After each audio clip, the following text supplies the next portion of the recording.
Hello guys, welcome back to our channel. Guys, ఈరోజు మన video ఏంటంటే గల్ఫ్లో ఉండే వాళ్ళు యూరోప్కి ఎట్లా అప్లై చేసుకొని రావాలని చెప్పేసి ఈ వీడియోలో చెప్పాలనుకుంటున్నాను. ఈ వీడియోని మాత్రం చాలు చేసే ముందైతే ఛానల్కి ఎవరైతే ఫస్ట్ టైం వచ్చారో ఛానల్ని పక్కా సబ్స్క్రైబ్ అయితే చేసుకోండి. ఈ వీడియోని మాత్రం లైక్ అయితే చేయండి. Let's start this video.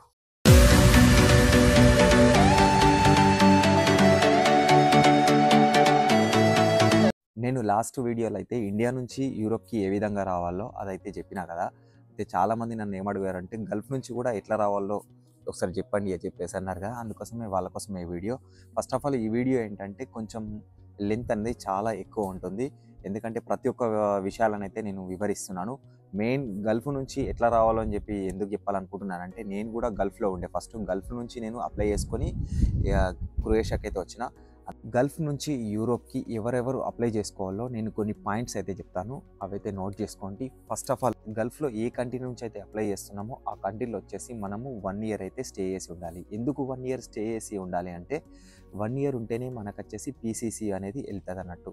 PCC వెళ్తే మనము యూరోప్కి అయితే అప్లై చేసుకోవచ్చు. ఎందుకంటే యూరోప్లో ఫస్ట్ భాగమే మనం పీసీసీ సబ్మిట్ చేయాల్సి ఉంటుంది. అందుకని 1 ఇయర్ అయితే ఉండాలి. ఇంకొకటి రెండోది ఏంటంటే పాస్పోర్ట్ వచ్చేసి మన దగ్గరనే ఉండాలి. ఎందుకు మన దగ్గరే పాస్పోర్ట్ ఉండాలంటే యూరోప్ ప్రాసెస్ ఎప్పుడైతే స్టార్ట్ చేస్తున్నావో ప్రతి ఒక్క దగ్గర అయితే నువ్వు పాస్పోర్ట్ అయితే చూపించాల్సి ఉంటుంది. ఇంకొక పాయింట్ ఏంటంటే ఈ యూరోప్ ప్రాసెస్ వచ్చేసి 6 to 8 months అయితే ప్రాసెస్ ఉంటుంది. ఈ 6 to 8 months అనేది మీరు కంపల్సరీ కన్సల్టెన్సీ వాళ్ళకైతే టైం అయితే పక్కా ఇవ్వాలి. ఇంకొక పాయింట్ ఏంటంటే డబ్బులు వచ్చేసి ఇన్వెస్ట్ చేసుడు ఉంటుంది. అది ఎన్ని అంటే ఇండియన్ మనీలో చెప్తాను, 1,50,000 నుంచి 2,50,000 వరకు అయితే మినిమం అయితే ఇన్వెస్ట్మెంట్ చేయాల్సి వస్తుంది. గల్ఫ్లో వచ్చేసి 50,000 మీదనే జీతం ఉందనుకోండి, యూరోప్కి అప్లై చేసుకోకండి. ఎందుకంటే యూరోప్కి అప్లై చేసుకున్నా మీకు అవే 50,000 వస్తున్నాయి. ఇంతగానం ఇన్వెస్ట్మెంట్ పెట్టి ఇంత టైం వేస్ట్ పెట్టుకొని యూరోప్కి వచ్చి ఏం చేసేది ఉండదని చెప్పేసి నా అభిప్రాయం అంతే. ఇవన్నీ పాయింట్స్ మీకు ఓకే అనిపిస్తే మీరైతే యూరోప్కి అయితే అప్లై చేసుకోవచ్చు. ఇప్పుడు యూరోప్కి ఎట్లా అప్లై చేసుకోవాలో నేను చెప్తాను. ఇప్పుడు నేను ప్రజెంట్ వర్క్ చేసే కంపెనీ పేరు ఏంటంటే హంబుల్ అంటారని చెప్పేసి ఇక్కడ క్రొయేషియాలో ఉంటుంది. వీళ్ళు వచ్చేసి మిడిల్ ఈస్ట్ నుంచి అయితే చాలా ఈజీ ప్రాసెస్తోనైతే వీళ్ళు తీసుకొస్తున్నారు. ఇక్కడున్న కంపెనీకి వచ్చేసి గల్ఫ్ కంట్రీలో బ్రాంచెస్ అయితే ఉన్నాయి. ఒకటి ఖత్తర్లో ఉంది, ఇంకొకటి దుబాయ్లో ఉంది. ఖత్తర్లో వచ్చేసి జాబ్ వేకెన్సీ సర్వీస్ అని ఒకటి ఉంటుంది. ఇది అల్సాద్లో ఉంటుంది. దాని అడ్రస్ కూడా నేను కింద డిస్క్రిప్షన్లో ఇస్తాను. సెకండ్ వచ్చేసి దుబాయ్లో టాలెంట్ రిక్రూట్మెంట్స్ అని చెప్పేసి ఇంకొకటి ఉంటుంది. దాని అడ్రస్ కూడా నేను కింద డిస్క్రిప్షన్లో ఇస్తాను, చూడండి. ఈ రెండు కంట్రీలకైతే ఆఫీస్ అవైలబుల్ ఉంది. మీరు ఆఫీస్కి అయితే వెళ్ళొచ్చు. సౌదీ కానీ, కువైట్ కానీ, బెహ్రాన్ కానీ వీళ్ళకు ఆఫీస్ సర్వీస్ లేదు కాబట్టి వీళ్ళేంటంటే ఆన్లైన్లో ఒక ఫామ్ ఉంటుంది. ఫామ్ అయితే ఫిల్ చేసి మీరైతే వీళ్ళని కన్సల్ట్ కావచ్చు.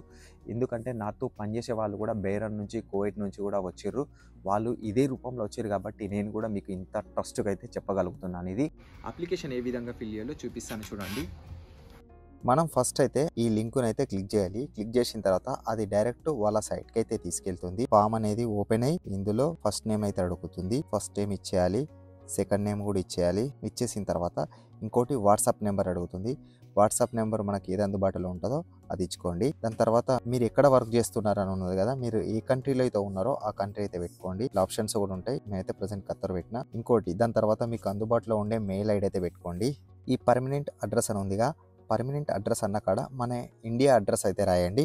సిటీ అన్న దగ్గర మీ దగ్గర సిటీ ఏ ఉందో ఆ సిటీ రాయండి. యువర్ నేషనాలిటీ కాడ ఇండియన్ అని పెట్టండి. మళ్ళీ తర్వాత జెండర్ అడుగుతుంది. జెండర్ కాడ మేల్ అయితే మేలు, ఫీమేల్ అయితే ఫీమేల్ పెట్టేసేయండి. ఇక్కడ వచ్చేసి ఏ వర్క్ అప్లై చేస్తున్నావు అని ఉంది కదా, అందులో వచ్చేసి ఇలా చాలా ఆప్షన్స్ ఉన్నాయి. ఇందులో మీకు ఏ ఆప్షన్ కావాలంటే ఆ ఆప్షన్ అయితే చూజ్ చేసుకోండి. ఎలక్ట్రీషియన్ అని పెట్టేసుకున్నాను. దాని తర్వాత ఇంకోటి ఏంటంటే నువ్వు ఏ కంట్రీకి అయితే అప్లై చేస్తున్నావు అని ఉంది కదా, ఇక్కడ వచ్చేసి క్రొయేషియా పెట్టుకోండి. అప్లోడ్ సివి అని అక్కడ మీ సివి అయితే అప్లోడ్ చేసేయండి. దాని తర్వాత ఇంకోటి ఏంటంటే పాస్పోర్ట్ అడుగుతుంది. పాస్పోర్ట్ కూడా మీరు చేయండి. మీ పాస్పోర్ట్ వేసేసిన తర్వాత దాని తర్వాత ఇంకోటి ఏంటంటే మీరు ఏ కంట్రీలో అయితే ఉన్నారో ఆ కంట్రీకి సంబంధించింది ఐడి కార్డు ఉందా అని అన్నది ఎస్ అని చేసిన తర్వాత అప్పుడు ఏంటంటే ఐడిని కూడా అప్లోడ్ చేయాల్సి ఉంటుంది.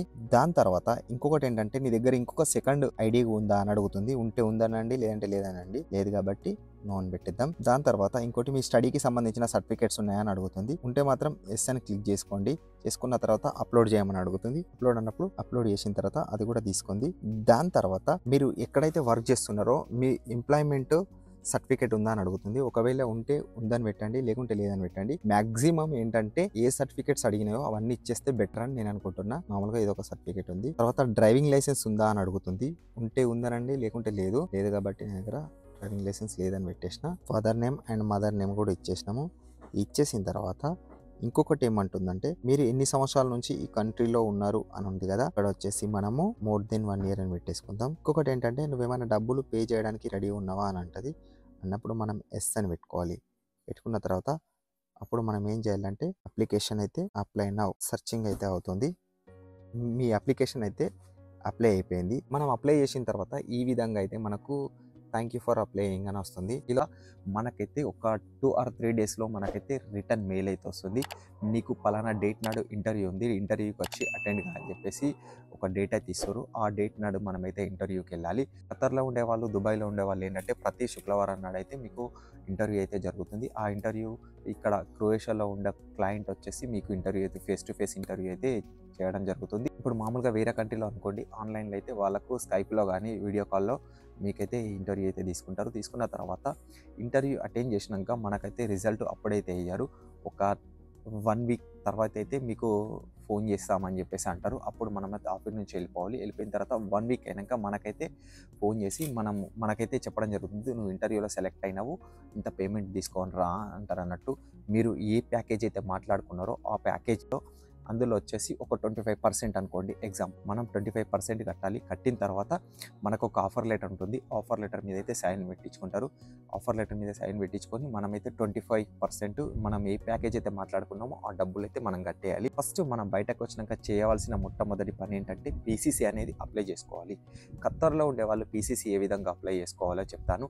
మితిరాస్ 2లో వచ్చేసి అందులో పోలీస్ రిక్వెస్ట్ సర్టిఫికేట్ అని ఉంటుంది. దాన్ని క్లిక్ చేసి మీరైతే అందులో దానికి తగ్గ డీటెయిల్స్ అన్నీ వస్తుంటాయి. మీరు అన్ని ఫిల్ చేసుకుంటూ వెళ్ళారు అనుకోండి, మీకు పీసీసీ అనేది అప్లై అయిపోతుంది. లేదు నాకు ఇదంతా రిస్క్ నాకు తెలియదు అనుకుంటే దగ్గరలో ఉన్న నెట్ కేఫ్కి అయితే వెళ్ళండి. నెట్ కేఫ్కి వెళ్ళి వాళ్ళకైతే చెప్పండి పీసీసీ కావాలని. వాళ్ళు పీసీసీ అప్లై చేసి ఇస్తారు. వర్కింగ్ 5 daysలో వచ్చేసి మనకు పీసీసీ అనేది వస్తుంది. ఆ పీసీసీ వచ్చిన తర్వాత మనం ఏం చేయాలంటే first of all PCC certificate వచ్చిన తర్వాత పీసీసీ సర్టిఫికేట్ని మోపా స్టాంపింగ్ అని ఉంటుంది. మోపా స్టాంపింగ్ అయితే తెప్పించుకోవాలి. నేను అప్పుడు ఉన్నప్పుడైతే దానికి 100 రియాల్స్ అయితే తీసుకున్నారు. ఇప్పుడు ఎంత తీసుకుంటారో తెలియదు. ఆ మోపా స్టాంప్ వేయించుకోవాలి. మోపా స్టాంప్ అయిన తర్వాత అది తీసుకొచ్చేసి మనమైతే కన్సల్టెన్సీ వాళ్ళకైతే ఇవ్వాలి. అప్పుడు వాళ్ళు ఏం చేస్తారంటే ఆ పీసీసీతోని కన్సల్టెన్సీ వాళ్ళు ఉండే డాక్యుమెంట్స్ అన్ని తీసుకొని వీళ్ళు వచ్చేసి క్రొయేషియాలో ఉన్న ఎంప్లాయర్కి అయితే ఇవన్నీ డాక్యుమెంట్స్ పంపిస్తారు అన్నట్టు. పంపించి నీ వర్క్ పర్మిట్ అయితే అప్లై చేస్తారు. ఒక 2 or 3 daysలో నీ వర్క్ పర్మిట్ అనేది అప్లై జరుగుతుంది. అప్లై అయ్యేటప్పుడు మీకు కన్సల్టెన్సీ వాళ్ళు అయితే చెప్తారు. కన్సల్టెన్సీ వాళ్ళు వచ్చేసి వర్క్ పర్మిట్ అనేది అప్లై చేస్తారు. ఈరోజు అప్లై చేసిరు అనుకోండి 90 daysకి అయితే వర్క్ పర్మిట్ వస్తుంది కదా. ఈ 90 days పీరియడ్లో మీరు వచ్చేసి ఇండియాకి వెకేషన్ కూడా వెళ్ళి రావచ్చు. ఫ్యామిలీతోనైతే టైం స్పెండ్ చేసి రావచ్చు. నేనైతే ఈ విధంగానే వెళ్ళినాను. మీరు కూడా వెళ్తే బెటర్ అని నేను అనుకుంటున్నాను. మీరు ఇండియాలో ఉన్న, ఖతర్లో ఉన్న, మీ వెకేషన్ టైంలో ఉన్న మీకైతే వర్క్ పర్మిట్ వచ్చినప్పుడు మీకు కన్సల్టెన్సీ వాళ్ళైతే కాల్ చేస్తారు. మీకు ఇట్లా వర్క్ పర్మిట్ వచ్చింది, డాక్యుమెంట్స్ తీసుకొని రండి అని అంటారు. అప్పుడు మీరు ఏం చేయాలంటే పాస్పోర్ట్ గినక తీసుకొని కన్సల్టెన్సీ వాళ్ళ దగ్గరికి అయితే వెళ్ళాలి. వెళ్ళిన తర్వాత వాళ్ళు ఏం చేస్తారంటే మీ వర్క్ పర్మిట్ వచ్చినాక కన్సల్టెన్సీ వాళ్ళు అయితే కాల్ చేస్తారు, మిగతా డబ్బులు తీసుకొని రండి, నీ వర్క్ పర్మిట్ వచ్చింది అంటారు. వర్క్ పర్మిట్ వచ్చిన తర్వాత మీరైతే ఎన్ని బ్యాలెన్స్ ఉన్నారో ఆ డబ్బులు అయితే తీసుకొని వెళ్ళాలి కన్సల్టెంట్కి. వెళ్ళిన తర్వాత వాళ్ళు దానికి తగ్గ డాక్యుమెంట్స్ అన్నీ అయితే రెడీ చేస్తారు. రెడీ చేసేసి విఎఫ్ఎస్కి అయితే స్లాట్ అయితే బుక్ చేస్తారు. నేను అప్పుడు వచ్చినప్పుడైతే స్లాట్ బుకింగ్ లేకుండే క్రొయేషియాకి. ఇప్పుడు ఏంటంటే స్లాట్ ఉంది కొంచెం నాకు తెలిసి. స్లాట్ అయితే బుక్ చేసి దానికి తగ్గ డాక్యుమెంట్స్ అన్నీ వాళ్ళే అన్నీ సెట్ చేసేసి నీకైతే సెట్ ఇవ్వడం జరుగుతుంది. ఇచ్చేసి ఈ రోజు నువ్వు విఎఫ్ఎస్కి వెళ్ళు అని చెప్పేసి నీకు ఒక డేట్ ఇస్తారు. ఆ రోజు అయితే మనం విఎఫ్ఎస్కి వెళ్ళాలి. ఖతర్లో విఎఫ్ఎస్ వచ్చేసి మన్సూరాలో ఉంటుంది. అందరికీ చాలా అందుబాటులో ఉంటుంది ఆ ఏరియాలో. అండ్ అక్కడికైతే మనమైతే ఈ డాక్యుమెంట్స్ అన్ని తీసుకొని వెళ్ళాలి. లోపల విఎఫ్ఎస్కి వెళ్ళిన తర్వాత మనకు వచ్చేసి అక్కడ ఏమేమి అడుగుతారంటే మన డాక్యుమెంట్స్ అన్ని తీసుకుంటారు. వెళ్ళేటప్పుడు అయితే ఒరిజినల్ పీసీసీ అయితే తీసుకెళ్ళండి, ఎందుకంటే వాళ్ళు కూడా చూస్తారు అన్నట్టు. పీసీసీ సబ్మిట్ చేయాల్సిన అవసరం లేదు, వాళ్ళు తీసుకోరు, జస్ట్ చూస్తారు అంతే. చాలా మంది విఎఫ్ఎస్ అనగానే చాలా టెన్షన్ పడుతుంటారు, లాంగ్వేజ్ టెస్ట్ ఉంటుంది అనుకుంటారు, కానీ ఏముండదు. అందులో వచ్చేసి కొన్ని చిన్న చిన్న క్వశ్చన్స్ అడుగుతారు. ఏ విధంగా ఉంటుంది అంటే నువ్వు ఖతర్లో ఏం వర్క్ చేస్తున్నావు, ఎన్ని సంవత్సరాల నుంచి ఉంటున్నావు అని చెప్పేసి ఇటువంటి చిన్న చిన్న ఉంటుంది. అవి మీ ఎక్స్పీరియన్స్ అయితే చెప్పండి. సేమ్ ఇండియా లాగానే ఖతర్లో కూడా మనకైతే ఫింగర్ ప్రింట్ అయితే తీసుకుంటారు, బయోమెట్రిక్ తీసుకొని మన పాస్పోర్ట్ వచ్చేసి అక్కడనే సబ్మిట్ చేయాల్సి ఉంటుంది. పాస్పోర్ట్ అయితే తీసుకుంటారు. తీసుకొని మనకు ఒక చిన్న రిసిప్ట్ అయితే ఇస్తుంటారు. పాస్పోర్ట్ వచ్చినప్పుడు నువ్వు ఈ రిసిప్ట్ తీసుకొని రా అని చెప్పేసి ఒక రిసిప్ట్ అయితే ఇస్తారు. ఆ రిసిప్ట్ పైన మన వీసా ట్రాకింగ్ నెంబర్ ఉంటుంది. మన వీసా ఎక్కడ వరకు వచ్చింది, ఏంటి, మన స్టేటస్ ఏంటి అని కూడా చెక్ చేసుకోవచ్చు. ఇప్పుడున్న ప్రజెంట్ సిచ్యువేషన్లో గల్ఫ్లో ఉండే వాళ్ళు VFS-EAలో చేసుకున్నారు అనుకోండి, 2 monthsకి అయితే వీసా వస్తుంది. వీసా వచ్చినాక మనకేంటంటే పాస్పోర్ట్ ఆఫీస్ నుంచి VFS ఆఫీస్ నుంచి అయితే మనకు మెసేజ్ అయితే వస్తుంది. ప్లీజ్ కలెక్ట్ యువర్ పాస్పోర్ట్ అని వస్తుంది. అప్పుడు ఆ మెసేజ్ వచ్చినప్పుడు ఆ మెసేజ్ తీసుకొని అండ్ ఆ రిసిప్ట్ తీసుకొని మనమైతే VFSకి అయితే వెళ్ళాలి. VFSకి వెళ్ళిన తర్వాత మనకి ఫస్ట్లో ఇచ్చిన రిసిప్ట్ ఉంది కదా, ఆ రిసిప్ట్ అయితే చూపించాలి. చూపించిన తర్వాత మనకైతే పాస్పోర్ట్ అయితే ఇస్తారు. పాస్పోర్ట్ వచ్చేసి మనకు ఒక ఎన్వోలప్ కవర్లో పెట్టేసి పాస్పోర్ట్ అయితే ఉంటుంది. మనం ఓపెన్ చేసేసి వీసా అనేది చూసుకోవాలి. చూసుకున్న తర్వాత వీసా కరెక్ట్ ఉందా లేదా అని చూసుకోవాలి. ఒకవేళ మనకు వీసా రాలేదనుకోండి, వీసా స్టాంప్ కాకపోతే మన డాక్యుమెంట్స్ వచ్చేసి కరెక్ట్ లేకపోతే వీసా అయితే స్టాంప్ కాదు. మా కంపెనీ వచ్చేసి మన డాక్యుమెంట్స్ చేసిందంటే 100% జెన్యూన్ ఉంటాయి కాబట్టి వీసా రిజెక్ట్ అయ్యే ఛాన్సెసే ఉండదు. వీసా వస్తుంది కదా, వీసా వచ్చిన తర్వాత నేరుగా మనమైతే కన్సల్టెన్సీకి అయితే వెళ్ళాలి. కన్సల్టెన్సీకి వెళ్ళిన తర్వాత అక్కడ వచ్చేసి మన పాస్పోర్ట్ అయితే వాళ్ళకి ఇచ్చి చూపించాలి. నాకైతే వీసా స్టాంప్ అయిందని చూపించాలి. చూపించిన తర్వాత వాళ్ళు ఏమడుగుతారంటే నీకు ఎప్పుడు టికెట్ బుక్ చేయమంటావు అని చెప్పేసి వాళ్ళు అడుగుతారు. మనం ఏ డేట్ చెప్పినా వాళ్ళకైతే ఒక మైండ్లో ఒక డేట్ ఉంటుంది. ఎందుకంటే వీళ్ళందరికీ ఒక 10-15 మెంబర్స్కి వచ్చేసి ఒకటే బ్యాచ్ ఉంటుందిగా, వాళ్ళందరికీ ఒకటేసారి బుక్ చేస్తారు. అండ్ ఇంకొకటి ఏంటంటే మెయిన్ మ్యాటర్, మీరు కన్సల్టెన్సీలో ఏ విధంగా మాట్లాడుకున్నారో ఫస్ట్ అది మాట్లాడుకోండి. ఇంక్లూడింగ్ టికెట్ లేకుండానా అని చెప్పేసి అదైతే ఫస్ట్ తెలుసుకోండి. ఒకవేళ ఇంక్లూడింగ్ టికెట్ అనుకోండి, వాళ్ళే బుక్ చేస్తారు. బుక్ చేసేసి ఆ డేట్ నాడైతే మనకు టికెట్ అయితే చేతిలో పెడతారు. టికెట్ ఇచ్చినప్పుడు మనకి ఏ రోజు అయితే డేట్ ఉందో ఆ రోజు నువ్వు ఖత్తర్లో వచ్చేసి నువ్వు షాపింగ్ అయితే చేసుకోవాలి. ఎందుకంటే ఇక్కడ వచ్చేసి ఏషియన్ ఫుడ్ ఎక్కువ దొరకదు. మనకు గల్ఫ్ కంట్రీలో వచ్చేసి ఏషియన్ ఫుడ్ అనేది చాలా ఉంటుంది కాబట్టి మనకు కావాల్సిన ఐటమ్స్ అన్ని మనం గల్ఫ్ కంట్రీలు తీసుకొని ఇక్కడికి వస్తే బెటరు. సీన్ కట్ చేస్తే మళ్ళీ ఇక్కడికి క్రొయేషియా కానీ యూరోప్ కానీ ఇక్కడికి వస్తారు. ఇక్కడికి వచ్చినాక ఏంటంటే మీరు ఏ కంపెనీ ద్వారా వచ్చిర్రో వచ్చేసి ఎయిర్పోర్ట్లో మీకోసం రెడీ ఉంటాడు అన్నట్టు. వాళ్ళు వచ్చి మిమ్మల్ని పిక్ చేసుకొని అకామిడేషన్లో అయితే డ్రాప్ చేస్తాడు. ఏజెన్సీ ద్వారా వచ్చిన ఇదే ప్రాసెస్ ఉంటుంది. అండ్ మీరు సొంతంగా ఆన్లైన్లో అప్లై చేసుకున్న ఇదే ప్రాసెస్ ఉంటుంది. అంతే, కొన్ని డాక్యుమెంట్స్ ఏంటంటే ఏజెన్సీ వాళ్ళు చూసుకుంటారు. మీరు సొంతంగా అప్లై చేసుకున్నారు అనుకోండి, మీరే కొన్ని రెడీ చేసుకోవాల్సి ఉంటుంది. అవి ఏమేమి డాక్యుమెంట్స్ కూడా మీకు ఎవరైతే వీసా స్పాన్సర్ చేస్తారో వాళ్ళు వచ్చేసి ప్రతి ఒక్క పాయింట్ టు పాయింట్ మీకు చెప్తారు. చూసారా గైస్, నాకు తెలిసి నా ఎక్స్పీరియన్స్ అంతా మీతోనైతే షేర్ చేసుకున్నాను. నాకు తెలిసి నేను చెప్పిన విషయాలన్నీ మీకు అర్థమైనాయి అనుకుంటున్నాను. ఒకవేళ మీకు చిన్న చిన్న డౌట్స్ ఉన్నాయనుకోండి, కింద కామెంట్ రూపంలో అయితే చెప్పండి. నేను కూడా చాలా ఓపిక్గా మీకైతే ఆన్సర్ అయితే చేస్తాను.